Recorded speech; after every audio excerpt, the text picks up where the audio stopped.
Operation সিঁদুরের পর এবার ভারত বের করেছে তৃতীয় চোখ। শত্রুর বাংকার গুলোতে শুরু হয়ে গেছে আতঙ্কের ঝড়। ওই কানপুরের ল্যাবে জন্ম নেওয়া সে অদৃশ্য শিকারী, যাকে ধরা তো দূরের কথা, চীনের সবচেয়ে অ্যাডভান্স রেডারও দেখতে পর্যন্ত পাবে না। 100 কিলোমিটার পর্যন্ত মৃত্যুর দূত হয়ে ছুটে যাবে এই ফ্লাইং উইং। বিন্দু মাত্র শব্দ না তুলে শত্রুর বাড়িতে ঢুকে পড়বে হিসাব নিকেশ বরাবর। দরকার পড়লে নিজেই পরিণত হবে একটা ধ্বংসাত্মক মিসাইলে। তো বন্ধুরা, 2025 ভারতীয় প্রতিরক্ষা ইতিহাসে স্বর্ণাক্ষরে লেখা থাকবে, এটা এখন নিশ্চিত। মে মাসে অপারেশন সিঁদুর যখন পুরো পৃথিবীকে ভারতের শক্তির স্বাদ চেকে দেখিয়েছিল, তখন একটা ঘাটতি আমাদের সকলেরই কষ্ট দিচ্ছিল। এমন একটা গুপ্তচর যে শত্রুর বাড়ির একেবারে জানলার আড়ালে তাকাবে, কিন্তু শত্রু টেরও পাবে না। আর সেই ঘাটতি আজকে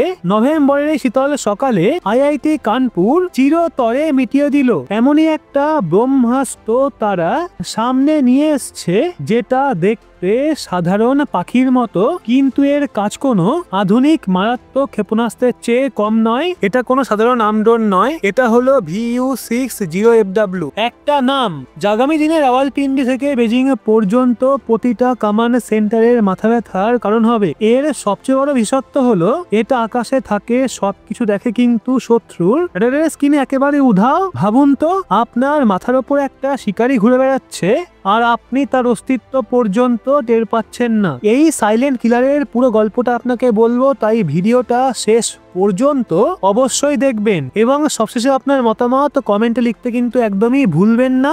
এখন আসুন একটা ফ্ল্যাশ ব্যাকে ফিরে যাই। মে 2025 অপারেশন সিঁদুর। নিশ্চয়ই আপনার মনে আছে, যখন ভারতীয় সেনা পাকিস্তানের লঞ্চ প্যাড গুলোকে ধ্বংস করে দিয়েছিল, সেই সময় শত্রুর এয়ার ডিফেন্স সিস্টেম থেকে বাঁচতে আমাদের বায়ুসেনাকে প্রবল সতর্কতা অবলম্বন করতে হয়েছিল। আমাদের কাছে হেরন বা পিডিয়েটারের মতো বড় ড্রোন ছিল ঠিকই, কিন্তু সেগুলো রেডারে সহজেই ধরা পড়তো। এগুলো চালাতে লাগে বড় রানওয়ে, দরকার প্রচুর প্রিপারেশন। তো সীমান্তে থাকা আমাদের জওয়ানদের দরকার ছিল এমন একজন সঙ্গী, যে মুহূর্তে উঠতে পারে চোখের সামনে শত্রুর প্রতিটা নড়াচড়া ধরতে পারে আর প্রয়োজনে নিজেই মিসাইলের রূপ নিয়ে টার্গেট উড়িয়ে দিতে পারে। তো চীনের সীমান্তে পাহাড় এতটাই উঁচু যে স্যাটেলাইটও মাঝে মাঝে বিভ্রান্ত হয়ে যায়। সেখানেও আমাদের দরকার ছিল এমন একটা গুপ্তচর যে উপত্যকার ফাঁকে লুকিয়ে উঠতে পারবে।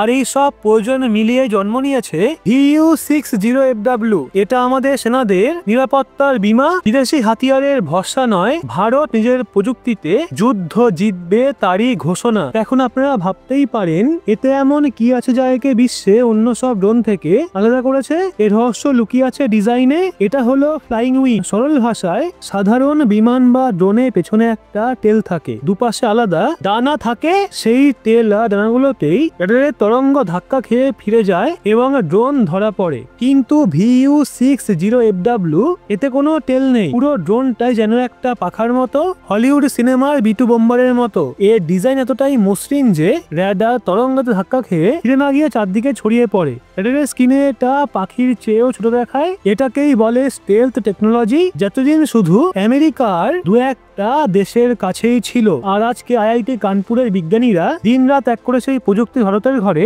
এনে দিল।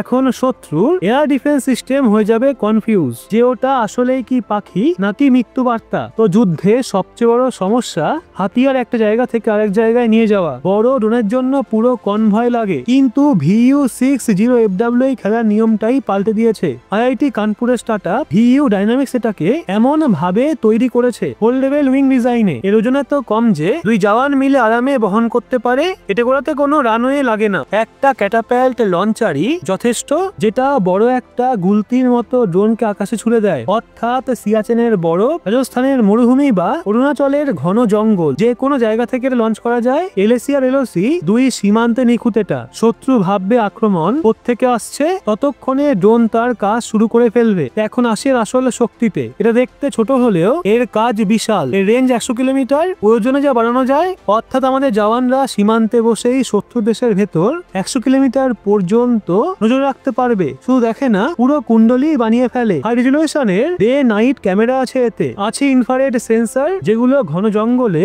লুকিয়ে থাকা জঙ্গিদের শরীরের তাপও ধরে ফেলতে পারে। রাতের অন্ধকারে শত্রু মনে করবে আমি নিরাপদ, কিন্তু ওপর থেকে এই ড্রোন সব দেখছে। আরো বড় কথা, এটা পুরোপুরি নীরব। ইলেকট্রিক প্রপালশন সিস্টেম, শব্দ নেই বললেই চলে। 35-40 কিলোমিটার প্রতি ঘন্টা গতিতে চুপচাপ উড়বে, প্রয়োজনে 100 কিলোমিটার প্রতি ঘন্টারও বেশি বেগে ছুটবে। এবার ধরুন VU60FW শুধু চোখ নয়, এটা হলো ঘাতক শিকারী। এর কামিকাজি ভ্যারিয়েন্ট তৈরি হয়েছে। কামিকাজি অর্থাৎ আত্মঘাতী আক্রমণ। মিশনে যদি শত্রু রেডার স্টেশন, ট্যাঙ্ক বা বাংকার সামনে আসে, এটাকে ফিরিয়ে আনার দরকার নেই। অপারেটর কিল মোড চালু করবে, 2 থেকে 6 কেজি ওয়ারহেড নিয়ে ড্রোন সোজা নিচে নেমে টার্গেট উড়িয়ে দেবে।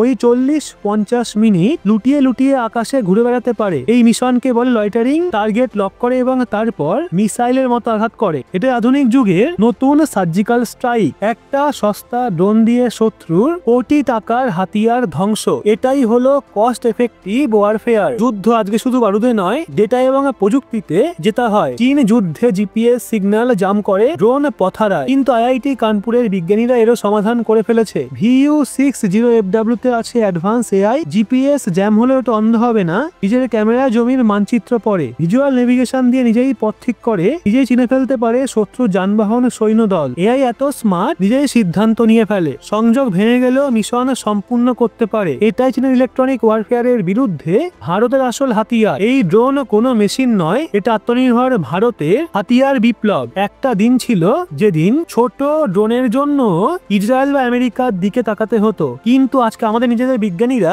আমাদের প্রফেসর সুব্রমণিয়াম সাদেরলা এবং তার দল প্রমাণ করলো যে ভারত পিছিয়ে নেই। ইউ ডাইনামিক্স পুরোপুরি ভারতেই ডিজাইন এবং তৈরি করেছে এই ড্রোন।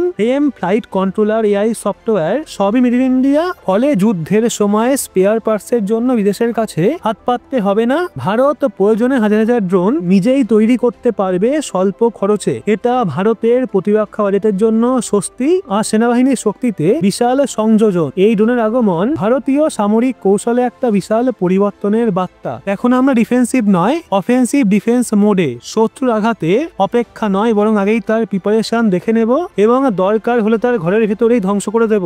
তো কাশ্মীর উপত্যকা, অরুণাচলের পাহাড়, এখন ভারতের নজর সর্বত্র। পাকিস্তানের লঞ্চ প্যাডে লুকিয়ে থাকবে না এবং চীন এলএসির পাশে যেসব গ্রাম বসাচ্ছে, সেখানকার এক একটা ইটের খবরও ভারতের কাছে পৌঁছে যাবে। রিয়াল টাইম তথ্যই যুদ্ধে জয় পরাজয় নির্ধারণ করে।